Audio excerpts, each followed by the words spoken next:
আমরা চাই না আসলে জাতীয় যুব শক্তি একটা লাঠিয়াল বাহিনী হিসেবে থাকুক। আমরা চাই জাতীয় যুব শক্তি থেকে অনেক উদ্যোক্তা বের হবে। আমরা চাই না জাতীয় যুব শক্তির কেউ কোনো নেতার গাড়ির সামনে বাসের সামনে দৌড়াদৌড়ি করুক। আমরা চাই না জাতীয় যুব শক্তির কেউ লাগারে লাগা শাপলা লাগা বলুক।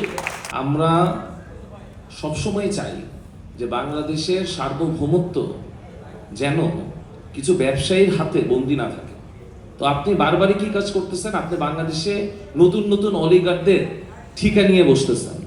এর আগে 17 বছর অলিগার তৈরি করা হয়েছে, অলিগারদের ঠিকানা নেওয়া হয়েছে, ওদের টেক কেয়ার করা হয়েছে। আপনারা নিজেদের পেট্রোনাইজেশনে অলিগার বানাচ্ছেন। এখন কি কাজ করা হচ্ছে? পুরনো যে অলিগার ছিল, ব্যবসায়িক মাফিয়া ছিল, আপনি আবার তাদের টেক ওভার নিয়েছেন। আপনি আবার তাদেরকে রক্ষা করার জন্য আপনাদের যত যত সরকারি পলিসি আছে আপনারা তা গ্রহণ করতেছেন। কিন্তু আমাদের ক্ষুদ্র মাঝারি উদ্যোক্তা যারা আছে তাদের ক্ষেত্রে আপনারা কি ভূমিকা পালন করবেন এখানেও কিন্তু আসলে স্পষ্ট থাকে না। আর অবশ্যই আমাদের সবচেয়ে বড় তরুণ উদ্যোক্তাদের একটা সবচেয়ে বড় প্রবলেম বা সমস্যার জায়গা হচ্ছে ডকুমেন্টেশন।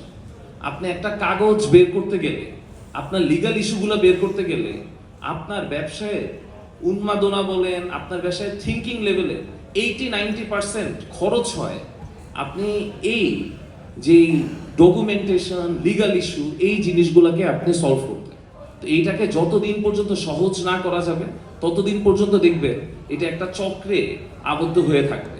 আমরা বারবারই চাই আমরা জাতীয় যুব শক্তি আসলে যুবদের তরুণ উদ্যোক্তা বানাতে চাই, যুবদের স্কিল নিয়ে কাজ করতে চাই। আমরা চাই না আসলে জাতীয় যুব শক্তি একটা লাঠিয়াল বাহিনী হিসেবে থাকুক। আমরা চাই জাতীয় যুব শক্তি থেকে অনেক উদ্যোক্তা বের হবে। আমরা চাই না জাতীয় যুব শক্তির কেউ কোনো নেতার গাড়ির সামনে বাসের সামনে দৌড়াদৌড়ি করুক। আমরা চাই না জাতীয় যুব শক্তির কেউ লাগারে লাগা শাপলা লাগা বলুক।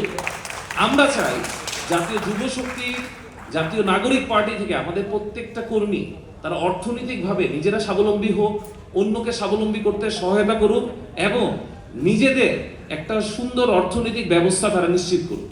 আমরা চাই যে আমাদের এসএমই, এনএসএমই, এমএসএমই যেই অঙ্গ সংগঠন আছে তারা উদ্যোক্তাদের জন্য কাজ করবে, তাদেরকে একত্রে করবে, তাদের সমস্যা, তাদের কর্তব্য, তাদের দৃঢ়তা নিয়ে যেন তারা ভবিষ্যতে কাজ করতে পারে সেখানে সর্বাত্মক চেষ্টা করবে। আমরাও চাই যে এই দক্ষতা নির্ভর একটা জাতি গড়ার জন্য আমাদের যা যা কিছু করা দরকার, স্কিল ওরিয়েন্টেড যেসব পদক্ষেপগুলো নেওয়া দরকার আমরা আমাদের জায়গা থেকে চেষ্টা করব।